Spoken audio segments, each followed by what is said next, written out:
ബലൂചിസ്ഥാനിൽ പാക് വ്യോമാക്രമണത്തിൽ 21 പേർ കൊല്ലപ്പെട്ടെന്ന റിപ്പോർട്ട്.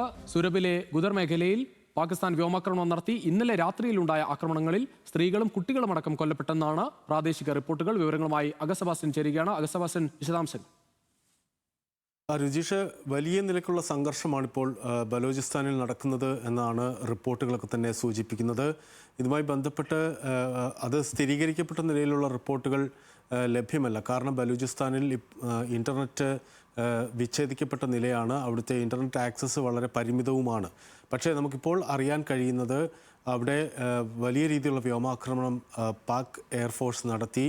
അതിൽ 30ഓളം പേർ കൊല്ലപ്പെട്ടതായി ബലൂചിസ്ഥാൻ വിമോചനവുമായി ബന്ധപ്പെട്ട അല്ലെങ്കിൽ മനുഷ്യാവകാശ പ്രവർത്തനങ്ങളുമായി ബന്ധപ്പെട്ട് നിൽക്കുന്ന ആളുകളൊക്കെ തന്നെയും എക്സിലടക്കം പോസ്റ്റ് ചെയ്തിട്ടുണ്ട്. ഇതിൽ സ്ത്രീകളും കുട്ടികളും അടക്കമുള്ള ആളുകളാണ് കൊല്ലപ്പെട്ടിട്ടുള്ളത്. ഇതിൻ്റെ ചിത്രങ്ങളൊക്കെ തന്നെ ഇപ്പം മിർയാർ ബലൂച്ച് എന്ന് പറയുന്ന മാധ്യമപ്രവർത്തകനും ബലൂച്ച് വിമോചന പ്രസ്ഥാന നേതാവുമൊക്കെയായ ആൾ എക്സിൽ പോസ്റ്റ് ചെയ്തിട്ടുണ്ട്. സുരബ് മേഖലയിലാണ്, ഗുദറിലെ സുരബ് മേഖലയിലാണ് വലിയ നിലയിലുള്ള ആക്രമണം ഉണ്ടായിട്ടുള്ളത്. ഏതായാലും വലിയ പ്രതിഷേധവും അവിടെ നടക്കുന്നുണ്ട്. ആക്രമണം ഇപ്പോഴും സംഘർഷാവസ്ഥ തുടരുന്നു എന്ന നിലയ്ക്കാണ് മനസ്സിലാക്കാൻ കഴിയുന്നത്. ശരി, അഗസ്റ്റ ബാസ്റ്റ്.